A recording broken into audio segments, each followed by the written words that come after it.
Hey guys, this is Mr. Sailors, kind of doing our first lecture with you, and we're going to be starting Unit 4 on monetary policy. Obviously, the root word of monetary is money, so we're looking at our nation's money, what it means to be money, who controls that, which I really wish we were in class right now or would have gotten done with this unit before we went home because so much that I'm going to teach you now, we're hearing about in the news constantly, and so I will get to that. Now, you see on this slide right here, you have this gentleman, I grabbed this off the internet, is next to a large stone wheel. On the island of Yap in the Pacific Ocean, this was actually used as money. This big stone wheel, they considered it money, just like the dollar bill in your pocket. And throughout history, people have used different things for money. They've used paper bills, they've used seashells, they use knives in China.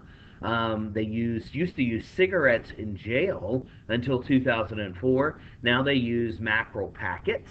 Don't ask me how I know that. I just do, and so we'll keep it on the down low there. And these are some things that people have used for money. Gold, silver, all great examples. Wampum for the Native Americans, beaver pelts in Canada. So all of these are examples of money. And so, but what does it mean? Anything can actually be money. It has to be three things. And this is one of the major topics for today. The three things that a money must have to really be quote unquote money, it has to have what we call these three functions. Of course, I have a PowerPoint of this in your notes if you're following along. But these are the three main ones. First, it has to be a medium of exchange, which means money must be accepted by people when buying and selling their goods and services. So people have to say, hey, this is money. I mean, I have an antique dresser in my house that's worth money, that has value to it, but I can't take it to Kroger and buy toilet paper right now, right? No, so no one's, there's a good one right now. Toilet paper has value in our society right now, but you can't take it to Aldi and buy groceries with it, right? So it's not a medium of exchange. So number one right here is the most important thing. People have got to say, hey, I'm willing to accept this as money. And in places like Venezuela, they just don't accept it anymore. People try to pay in money, and they're like, no, no, thank you. So it's lost its medium of exchange. It's also Venezuela's money has lost its value over time. So we must hold value in our money. It's got to hold its value over a long period of time. Obviously, we know inflation can ruin number two, which is a store of value, which is happening in Venezuela. You can imagine that large stone wheel on the island of Yap held its value for a very long time because it's stone. Second or third and last thing it must be a unit of account. It must be divisible. $1, $5, $10, and you've got to be able to know what $5 gets you in society, what $10 gets you, what $100 gets you, and that's basically what unit of account means.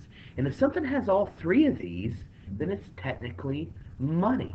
Now we have evolved in our society from various paths to get where we are today, our type of money, which we'll look at right here. This is also already in your notes. So first we use commodity money like gold. So people would have gold, they would use the gold, you would give gold to somebody to get something in return. Gold coins, things like that. Silver coins, that is known as commodity money. But it's difficult hauling all that gold around. So what you would do is you would deposit it in a bank, and that particular bank would give you paper money that represented the gold that the bank was holding in the vaults for you. And you could then exchange this money, and if you had this represented money, you could go to that particular bank, which was on your paper money, and take out that gold. And so that would be exchanged.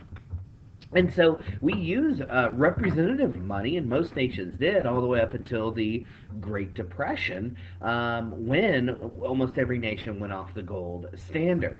And so we've really been off domestically the gold standard since the Great Depression, really 33, and international exchange, we've been off the gold standard since the Nixon years. So if our money is not backed by anything except the full faith and credit of the United States government, which is what backs it, we have what is starred right here, something called fiat money. Remember that. It's money because the government says it's money. So all the money in the world is fiat money.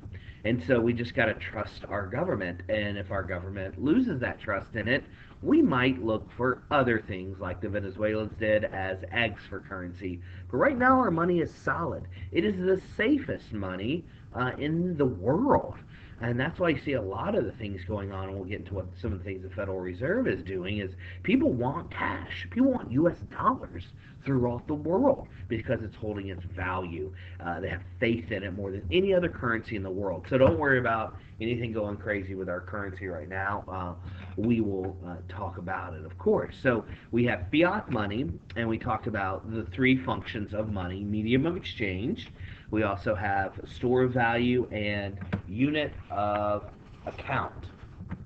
So, who controls the nation's money supply? Well, we use a central bank to do that. In the U.S., we call it the Federal Reserve. Now, this is going to be a quick little history lesson, but when our country was founded, this guy right here, you can see that is Alexander Hamilton. That's me in Philly at the Constitutional Center. And basically, this guy came up with an idea that, hey, we need to have a central bank on par with what France has. Of course, really not France yet, but what England has. England did some great things with the Bank of England, which is really one of the first major ones, even though the internet will tell you it was Sweden, it doesn't matter. The central bank that will help control the nation's money supply, give out loans to banks, and things like that. Here's his tomb, by the way, if you want a picture of Mr. Look at those glasses. Man, I'm cool. That's his grave right in downtown Manhattan, right there. Well, anyway, so there's a big debate, and of course, they charter the first bank of the United States. And this is the building of it, and that's me and my bald head in front of it in Philadelphia. You can go visit it to this day.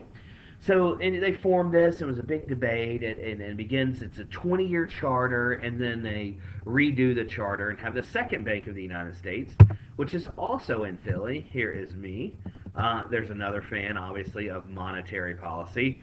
I did grab a random person. Selfies weren't big then, so this is why I grabbed a random person to take a picture of me.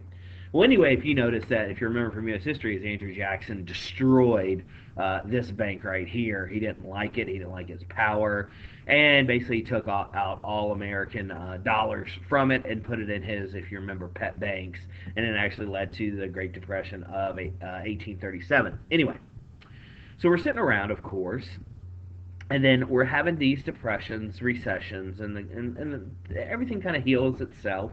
But then in 1907, all right, something happens.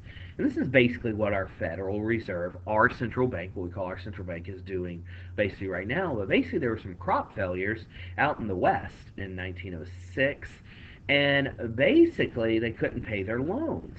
So these banks weren't receiving money. Well, these banks in New York couldn't pay off their loans from other banks because banks do borrow from each other.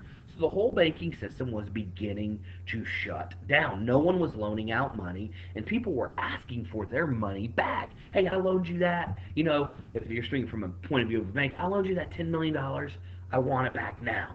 And everyone's like, I don't have it. So everything was just freezing up. The banking system, no loans, nothing. And it took one man, one individual named J.P. Morgan. He loaned hundreds of millions of dollars to these banks so they would not go under. He did the liquidity into the system. All right, liquidity just means cash. And this is basically what our Federal Reserve is, in essence, doing right now in trillions of dollars. And we're going to tell you about this more later on in our lectures. So this ends, and so a lot of the fat cats, they used to love to vacation in Jekyll Island, of course, and they decided we can't rely on a J.P. Morgan to come and bail our butts out anymore. We need a central bank, but we can't call it a central bank because, you know, the whole history of the U.S. central bank. We don't like a central bank. Let's create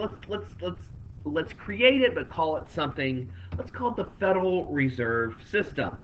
And if you go to the Jekyll Island Club, you can actually go to the room where our Federal Reserve was created. That's me right there. Pretty happy, I might have to admit.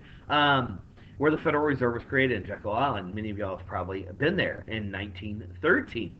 And so this is what happened. We've created our central bank, which we call the Federal Reserve System, and instead of one central bank, which most nations have, like the Bank of England, Bank of France, Bank of Iceland, here is the Bank of France right here. There you go. We've divided ours up into 12 central banks, basically. And this is what you have. And we'll talk about the breakdown of this, but these are the different. We didn't want one central bank, remember, so we divided into 12 banks. And there's a president of each bank that has a lot of voting power in these meetings that we will discuss. So we've come today and we talked about what is money, what does it need to have to be called money, and who controls the nation's money supply. It is the Federal Reserve, aka the U.S. Central Bank.